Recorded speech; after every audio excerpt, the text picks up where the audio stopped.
How's your boy? He's good. You know, he looks more like you every day. He's smarter than I am. You know, he's 3 years old. He's already hoarding toilet paper. Toilet paper.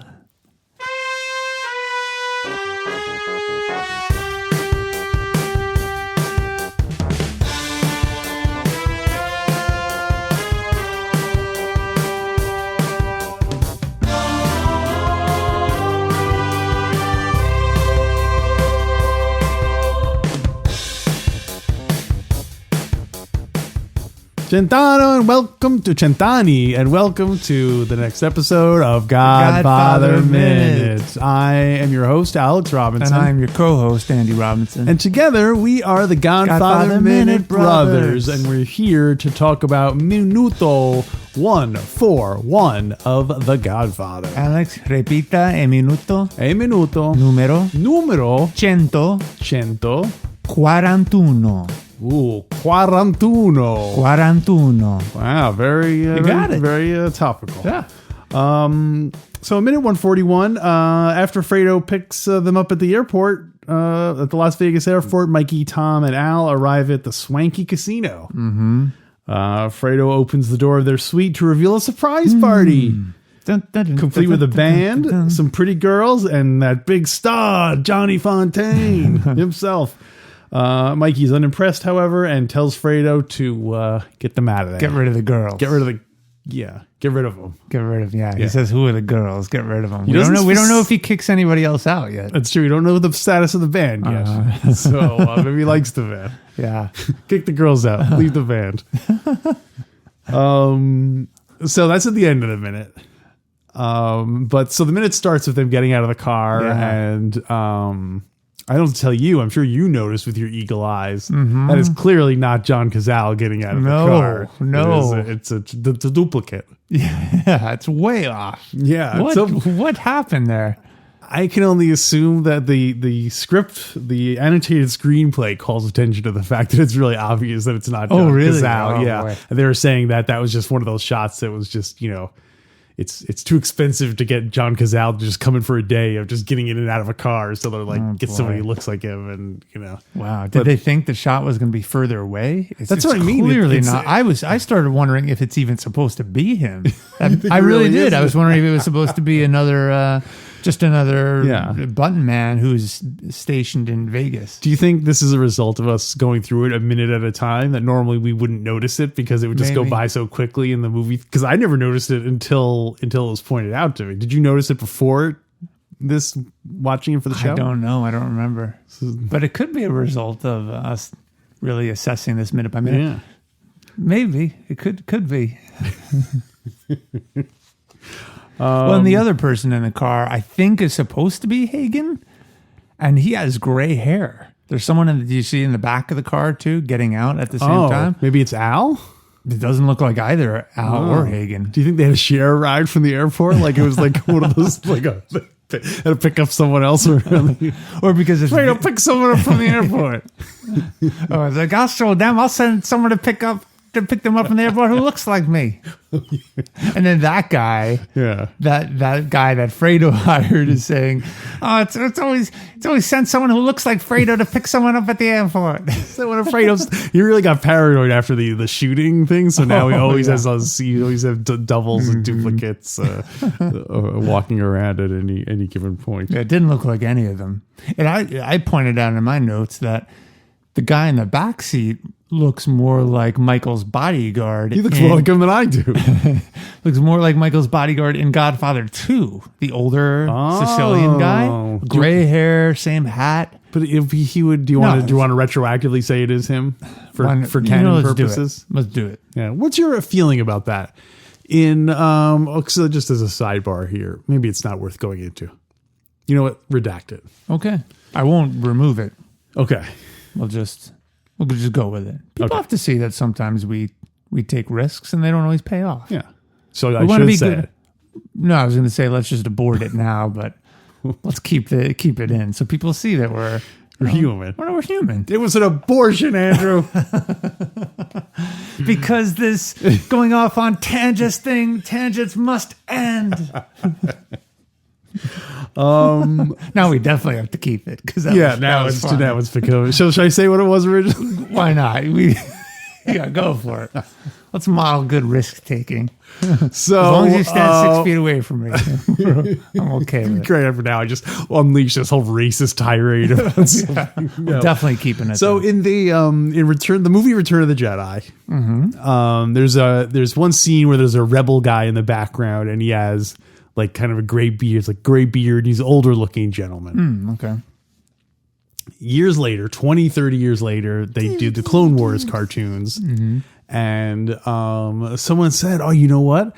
That guy in Return of the Jedi looks like an older version of this, because the Clone Wars cartoons take place in the past. Oh, okay. The guy in Return of the Jedi looks like an old version of that character. Interesting. And this is fans talking. Yeah, that's just fan speculation. But I think now it has become the official thing that Lucas has confirmed that now that guy is, so much the same way we could officially say the guy in the back seat retroactively make it the old bodyguard.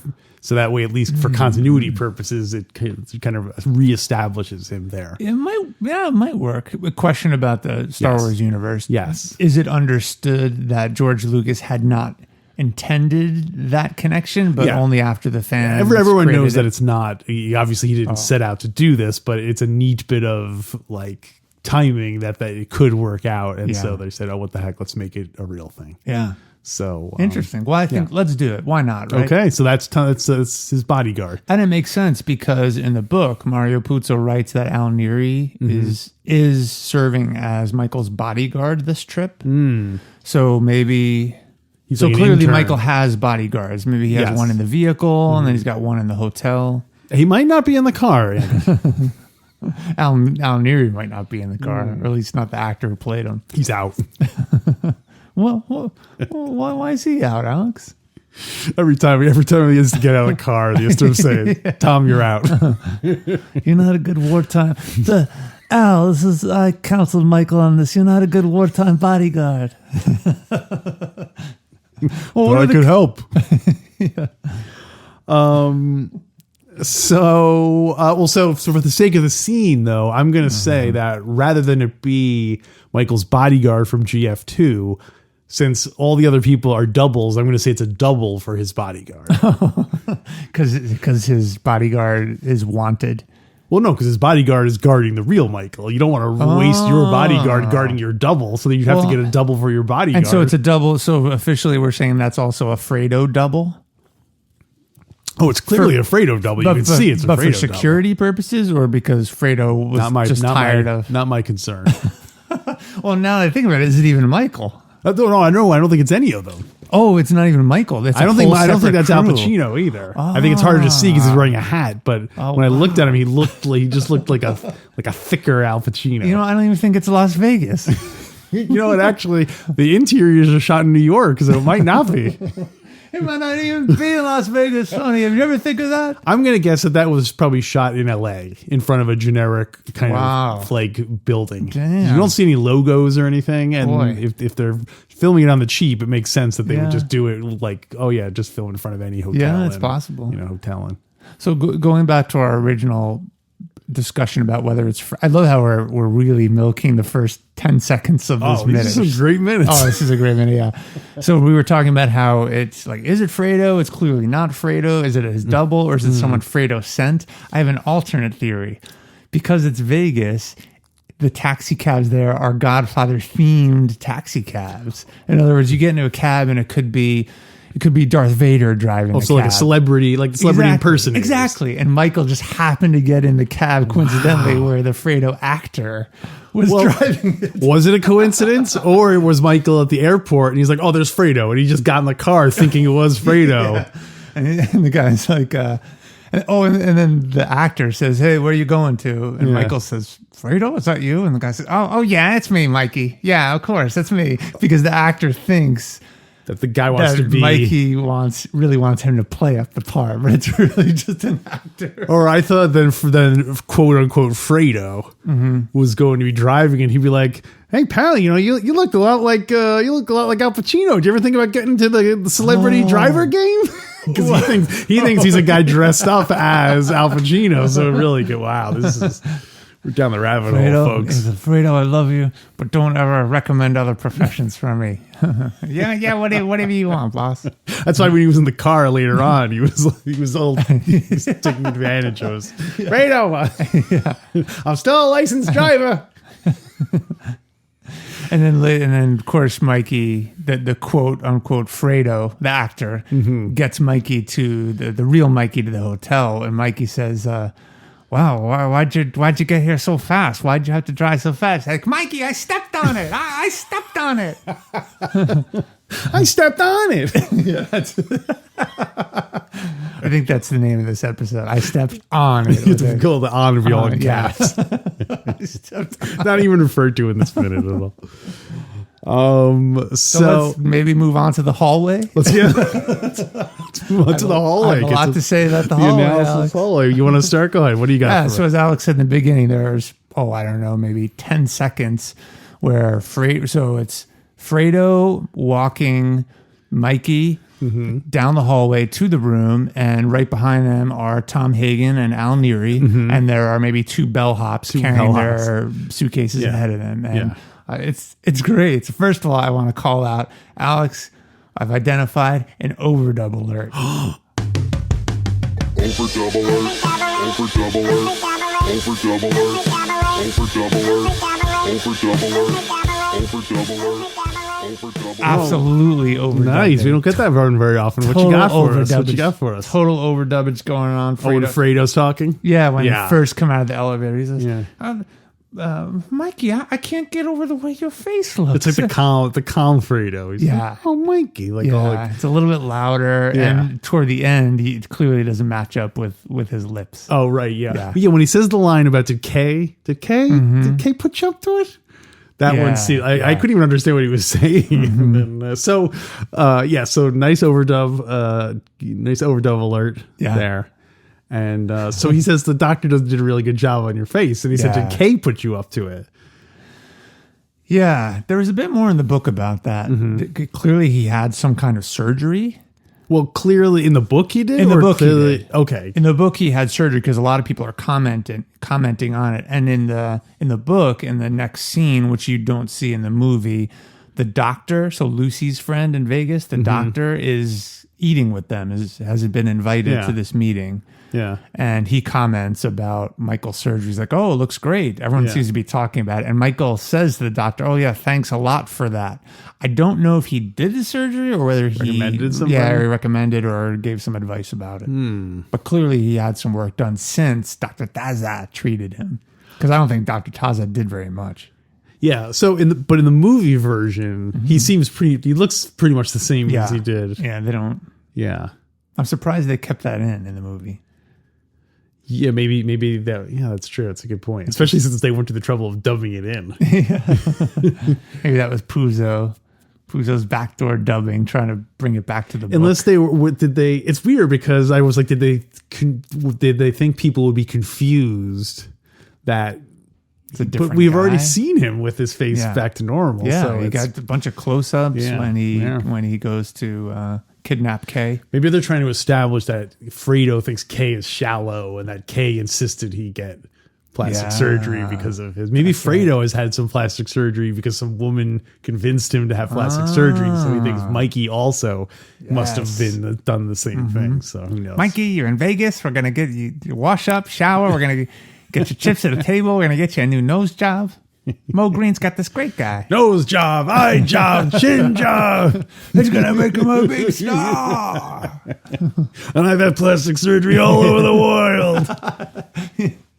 Hey, I want to, in our bonus content, for those of you that don't listen to it, one of our standing items now is we do Garbage Pail Kids for our characters in The Godfather in a minute. I just thought of one from a few minutes ago, Kidnapped Kay. Kidnapped Kay when she gets in the when car. Mikey goes and kind of surprises her and pulls her into the car. And it would just show this ominous car and a hand reaching out and pulling her in.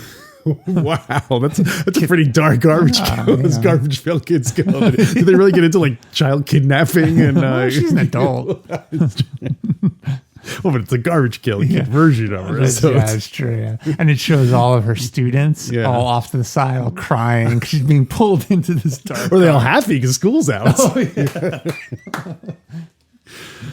yeah. So back to the hallway. Yeah, yeah. So I love the look. So when Fredo says to the bellboys, he's like, "I put the bags down. We'll take care of them later." And then they because Fredo wants to go in first. Yeah. And the look of contempt the busboys have. And it's like, can you imagine how much shit they must have seen? Like, because if Fredo's banging cocktail waitresses 2 at a time and he's slapping him around in public, the busboys must have seen Fredo doing some crazy, you know what I mean? Like, you know, I'm sure they must be getting him drugs and doing, you know, so like they must feel like, oh, this jerk, you know, like, because Fredo must lord it over everyone about what But are you saying they're upset that he's kind of going ahead of them? No, I think in their day-to-day life, Fredo is such a pain in the ass. Yeah. That they're just like had enough of him. Yeah. You know? Yeah. So that's what I feel like it is. Like they're so used to having to do his shit. They are the Fredo to Fredo. They're Fredo to Fredo if Fredo is Michael. Yeah. Like they have to pick people up at the airport. Get that unconscious whore out of that room. Yeah. You know, and he probably lives in that hotel. Yeah, so they see him all the time. It was an odd close up on the one bellboy's face. That's what I mean. I think they're showing. Really surprised. You think they did that deliberately? I don't know. Just to show him being all like just annoyed. Yeah. I was surprised it did that because usually characters that don't have roles, they don't show their faces. Yeah, like Hyman Roth's wife. Yeah, they very effectively don't show her face. So yeah, I wonder. Before he says, "Hey, let me open the door." Yeah, I thought this was so funny. Fredo says. He calls to the bellhops and says, "Hey, leave the bags." How many times does he say the word "hey"? Did you notice that? Does he say it? He's like, "Hey, put the bags down." I believe it. It sounds like we counted it. Oh yeah, and then read in the script. Want to take a guess? 4 times. 6 times. 6 times. 6 times, and he's still like, alive. Wait, 6 times. 6 times. Yeah, and they're still carrying the bag. Yeah, well, I mean, I'm sure that wasn't actually in the script. So I'm sure that was just kind of improvising. Yeah. I was like, I don't know, Frank. 4 haze is too much. He's overdoing it. Francis, I'm telling you. I was waiting for Fredo to say, leave the bags, take the tip. Yeah. So then, but before they go in the room, I got one more hallway comment. Okay. So Fredo says to the bellboys, he says, "Hey, he's tired." He says, "Hey." He's tired. He wants to clean up. Yeah. But right now, let me open this door. All right. Yeah. Now he says that very quick. Yeah. And then he moves ahead of them. Alex, if someone said that to you or was leading you into a room, would you expect something? That be out of that, or let me open the door for him. No, in this context, I would not, because I would just think that Fredo was just nervous, and because he's clearly already kind of jumpy and coked out or whatever. But you know, to that, I would just attribute it to that. Yeah, you know, because I'm sure he's been holding the door for Mikey and doing all sorts of stuff. Let me get the door. Let me get the door. Yeah. I was just wondering. I wonder if Mikey saw any of this coming. I'm going to say no, just the same way he's portrayed by this is actually probably a foreshadowing of that. Yeah. Because Mikey clearly didn't say, "Hey, listen, don't have he didn't think, oh, he's probably going to throw a party." Yeah. So he didn't think to tell him that. So, because he's not taking Fredo into consideration, that's like a foreshadowing of what's going to happen. Yeah. This is basically Hyman Roth in a nutshell, this kind of like planning that Michael's like, come on. Do you think when Fredo said to the bellboys, "Leave the bags and move, I'll open the door," do you think the bellboys felt stepped over? That's what I'm saying. Yeah, they are the Fredos of it really is a parallel. And then like when they go to complain to the manager, they go to complain to Mo Green about how they're being treated, and then Mo Green's like, that's the way Fredo wants it. And they're like, "That's not the way I want it." He's like, "What can you tell me? Can you tell me anything about this deal that's going down?" He's like, "No." I don't want to see you here until I want to know where you're coming and going. Fredo, open the door. Open the door. It's the only way into the room tonight. Good old Fredo's back. Oh, yeah. It's so great to have him back. So the door opens. He opens the door, and not a hail of bullets, a surprise party. And one of two times they sing for "He's a Jolly Good Fellow" in the movie. Yeah. When is the other time? When Don's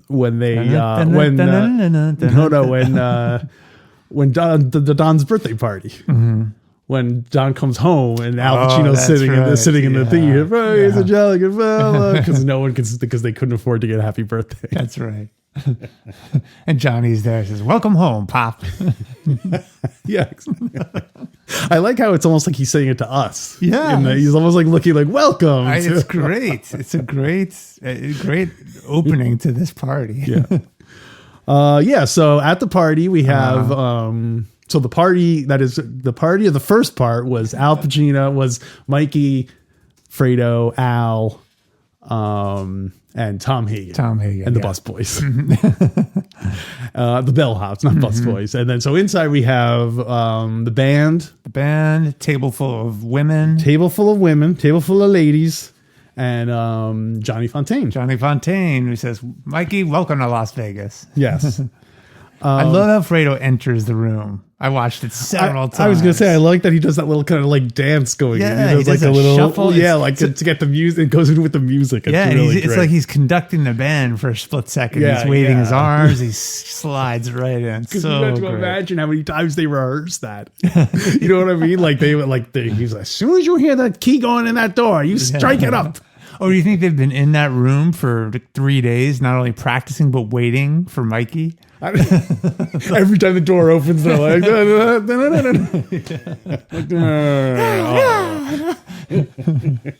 clean it out. Because most of the times that they practiced it, they accidentally played Pop Goes the Weasel. Yeah. Pop.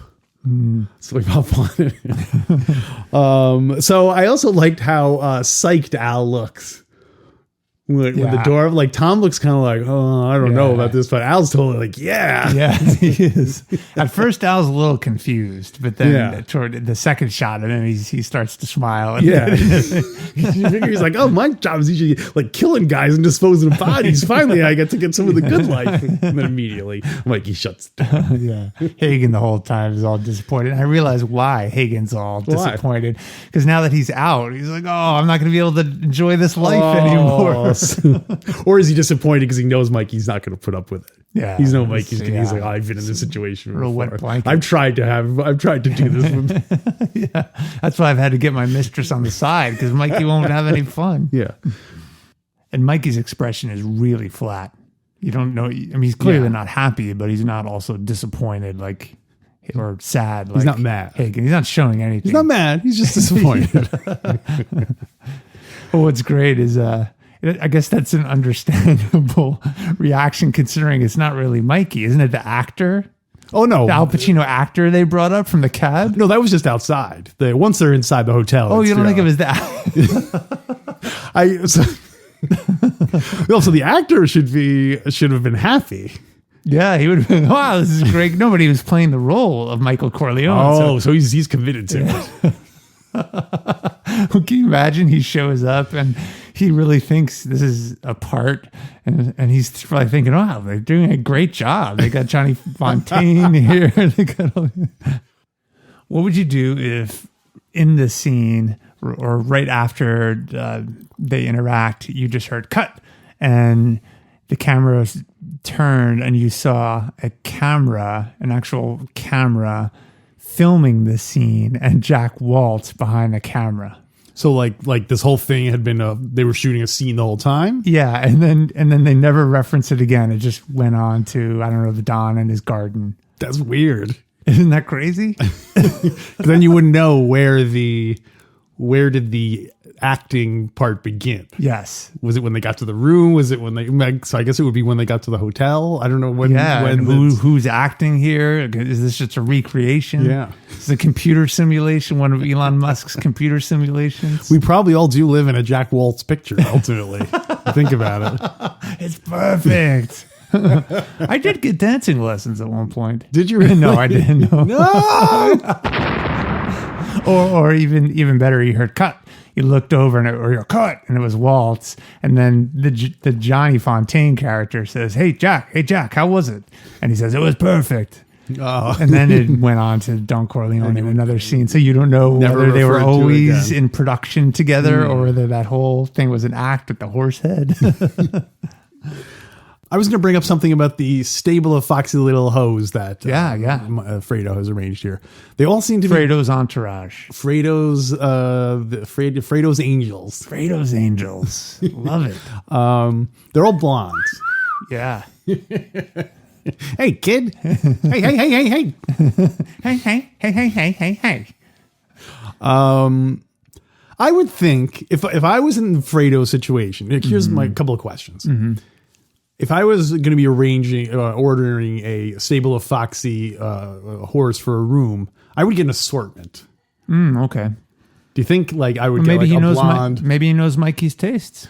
Maybe he does, or is that just Fredo's taste and he just assumes that, or is it just that this is 1952 and it's not like you don't have as many options? Yeah, it was as multicultural of a. Well, finish up your second thought. You said it's just Fredo's taste. Fredo's taste, yeah. And he doesn't know any better, or he's just saying, "Hey, Mikey, if Mikey doesn't want them, they're more for me." No, he just assumes that Mikey would, because we see in GF2 that he winds up marrying a woman who's a big, blonde showgirl type. Yeah, so that's right. It might be his. And we don't see any. We don't see either. I guess Fredo doesn't know about Apollonia.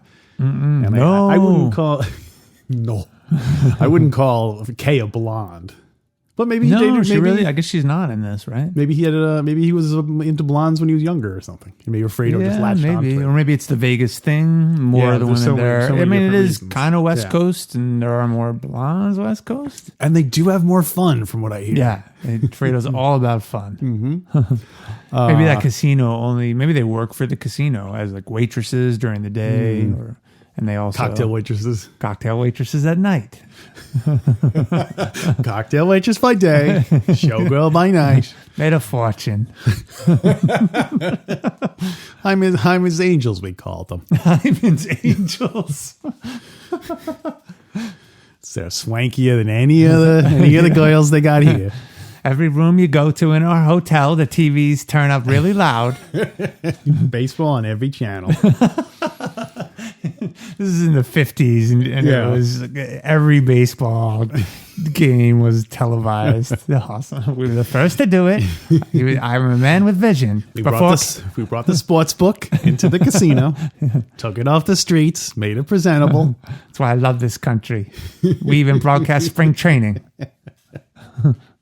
I have another question for you. Mm-hmm. Is the guy playing piano Mo Green? Is it? That's what you were going to ask me, right? Yeah. Totally looks like him. We're going to see if we have a better shot. That would have been awesome if Mo Green was there incognito and they just turned around. He's like, how you doing, boy? He's got chips for everybody. Or he stayed incognito. Oh, no, Mo, he said to call him when the party gets started. Yeah.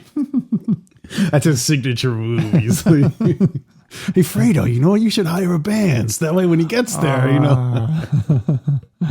No, so my question, coincidentally, was going to be, you are a musician, I understand. Mm-hmm, yeah. Have you ever been asked to play a private party like that? Oh, yeah. Where what was the situation? Oh, all kinds. Birthday parties, just private parties. In a hotel room? Bachelor party we paid. In a hotel room? We did play in, we played in a hotel room one time. Wow. For a bachelor party. Well, what kind of instruments did you play? So it was a band I was playing, the Fountains, the band I referenced before. Fantastic band. Look us up. Yeah, they're still out there. Yeah, still out there. Great music online. So we have some really diehard fans, and this one fan, actually the friend, super fan, the friend of a super fan contacted us and said, "Hey, my friend is a super fan, and he's getting married, and we're throwing a bachelor party in West Virginia of all places." Mm-hmm. And we used to play West Virginia all the time. And he said, will you guys come and play as a surprise party? So at the beginning of the bachelor party, and so we said yes, and they brought him into the hotel room, and we were waiting in the hotel room, and we just started playing right when he walked in. Oh my gosh, which is really cool because we were his favorite band at the time. Sure, yeah, so that's kind of fun. Were you playing electric instruments or acoustic instruments? Did you have a whole drum kit and everything? I don't remember, but I mean, it wouldn't have been a full band. It wouldn't have been full like PA system because it was like 2 queen beds. It was like a regular hotel room. So it was literally like a hotel room. It may have been 2 acoustic guitars singing and maybe, it was definitely a hotel room. Yeah, it was a hotel room at a ski resort in West Virginia because I remember looking once we left because then we participated in the bachelor party. I remember seeing all the ski lifts not operational because it was off season. Oh, right. Yeah. That makes sense. Yeah. I have a funny follow-up story to that. Well, what is it? So then we played for probably 20 minutes and then we all just started partying. He got mad. He's like, come on, I don't know what's wrong with him. Well, we left the hotel room and just started partying with this. We were the add-ons to the bachelor party. It was a lot of fun, but I remember we went to a strip club and it had food. It had a buffet. Yeah, which I guess a lot of strip clubs, I don't really know, but apparently a lot of strip clubs have buffets. Yeah. And I noticed, it was really funny. I noticed that we in the band went right to the buffet and started eating, and everyone else went right to the tables and started getting lap dances. Like you can always tell the musicians at the strip club, they go right for the food. Maybe that was Fredo's mistake. He should have had a buffet there. Well, there probably is some food there, isn't there? Yeah, in the book, it's set up totally different. They show up. The book is different than the movie. The book is different than the movie. The book is different than the movie. The book is different. The book is different. The book is different than the movie. Yeah. And in the book, they start having a meal, and they don't even talk about business right away. The movie eliminates that whole thing, but there's I'll get to that. Should I get into the book now, or do you have any other comments about Mo Green playing piano? The last thing I had was when he says, "Oh, who are the girls?" and he says, "That's for you to find out." Oh yeah, so funny line. Do you think that's the first time that was used in cinema? It's kind of a cliche. Is it really? Right? That's for me to know. That's for me to know, kid, and you to find out. Oh, you think that's how he's saying it? Like in a kind of like, I thought he was just kind of saying like they'll be like whoever you want them to be, kind of a thing. Okay, you make it sound more like yeah, he wouldn't say that's for me to know and you to find out. Yeah, that makes it sound more like he's saying like get out of here. That's why I got all to know and you get out. Scram. Yeah. That's why I got all blondes, Mikey. That's for me to know. Hey. So the book is different than the movie, I understand. Hey.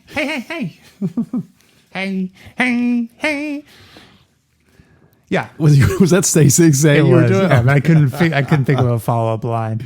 It'd be like, hey. Put down them bags. Put down them bags and send me to the airport again.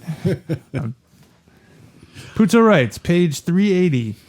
Only 2 men accompanied Mikey, Tom Hagen and a new bodyguard named Albert Neary. Albert? Yeah. I feel like he's come up before. He has. Puzo messes with the timeline. So this is a new chapter, but clearly this whole scene occurs before, I think, the previous scene where they are meeting with Tessio and Clemenza. Okay. Puzo, it's interesting. He's officially his bodyguard. I didn't know that. I thought he was kind of just another, like his assistant. Yeah, assistant.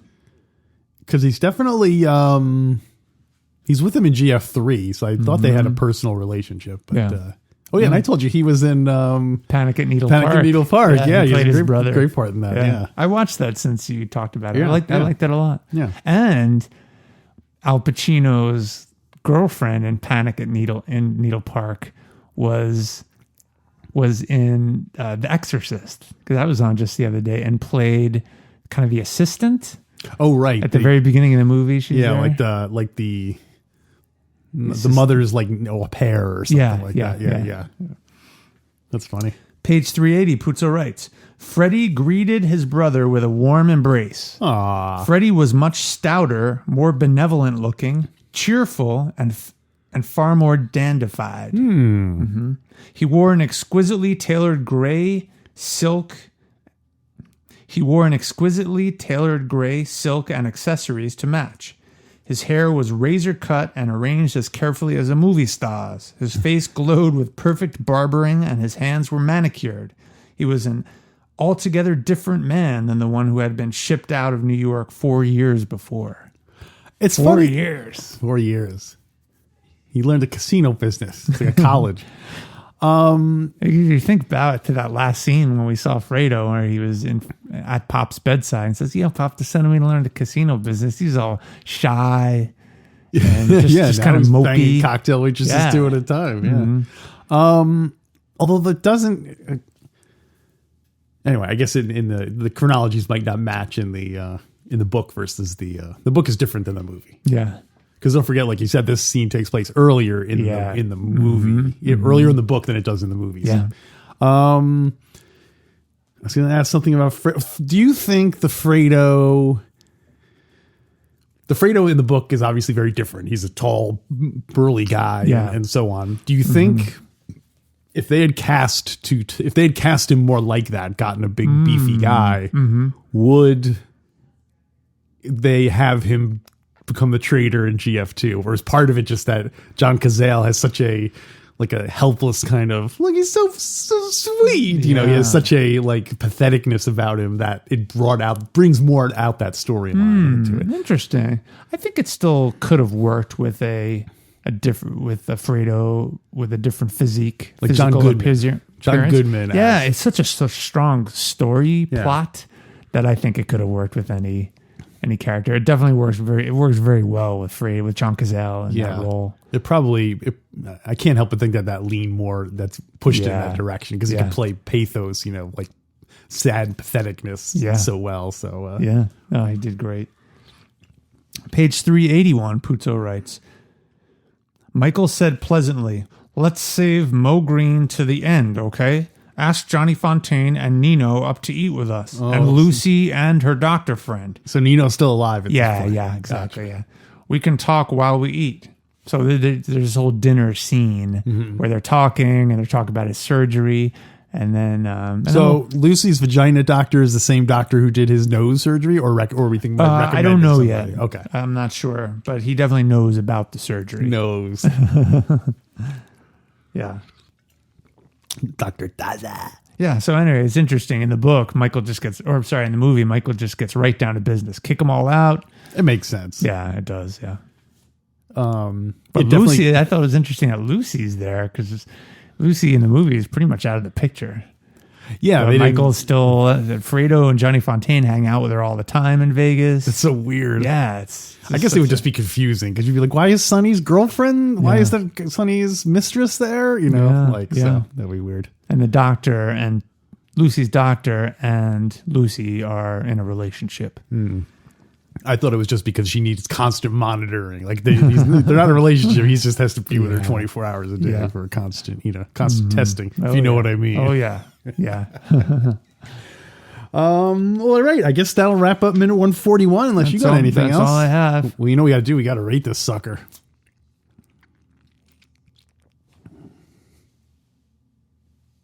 All right. I always come back to this. Is it comparatively to other GF minutes, or is it? Oh, it is. Okay. Yeah, because you can't judge it on minutes of all movies ever. Because then, that'd be too hard. But you need to have. Yeah, I'm going to suggest a new musical cue for you. Okay. And it'd be easy to do. Is that when we're thinking about our ratings, maybe like a ding, ding, ding, like a thinking music kind of stuff as we contemplate. Oh, I can hear it right now. You already put it in. I can hear it. What about the "we asked, we answered" sound? Sort of questioning, thinking. Well, not the same one, though, because that's right. Maybe I'll do it backwards. Yeah. We answered, we asked. It's like asked, Jeopardy. we answered, me. All right, I got mine. You got yours? I'm ready. 1, 2, 3, 4, 5. He's a delicate fella. Welcome to Vegas, Mikey. I think that's what did it for me. That's what pushed it over. Johnny Fontaine looking at the camera. I wish maybe I shouldn't give it 5, because the only way it could be better is if he didn't say Mikey, if he just said welcome to Vegas, because then it would be like he was welcoming us. So the fact that it's Mikey is great. Does he call him Mikey or does he call him Michael? don't recall.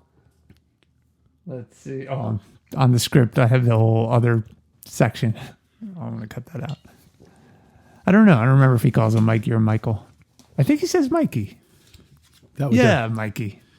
That will definitely convey more. Is it so? Why you seem to be hesitant between 4 and 5 star rating? Me? No, I wasn't hesitant. Oh, you were just straight up 5? No, I was 5. You got Fredo's little dance. You got Fredo, period, being back after so long. But it is interesting that this is 5, and I'm going to pre-rate the Mo Green fight a 5 star, obviously. Yeah. So, but this current minute is not as good as the Mo Green fight. No. Right? But they're both 5. That's why I was asking, do you just compare them? Everyone has to look into their heart and decide how they're going to rate the minutes. To me, like if I enjoyed watching it, there was a lot to talk about. It was, you got to have Fredo, you got to see Al Neary being a horn dog when he sees the blondes. Yeah, you had an overdub alert. You had some body doubles. Old Vegas. In fact, I think Al Neary is the one who likes the blondes, and he was the one who convinced Fredo to do the whole thing anyway. He's like, you know what? I bet Mikey really likes blonde. Yeah, you sure, Al? Mikey never mentioned about anything about blondes to me. And at the end of this minute, when Mikey says, "Who are the girls, Fredo?" Fredo says, "That's for Al to find out." Then they pan over and you see Al's already banging 2 of them. 2 at a time. And then it cuts over again and Woltz is there at the camera. It really gets involved. And Woltz says, this film's going to make Al Neary a big star. Different kind of film. All right, so I guess that'll wrap up minute 141. We're going to keep going with some bonus content. If you want to hear that, you can go to godfatherminute.com/support. And so until then, welcome to Las Vegas, Mikey.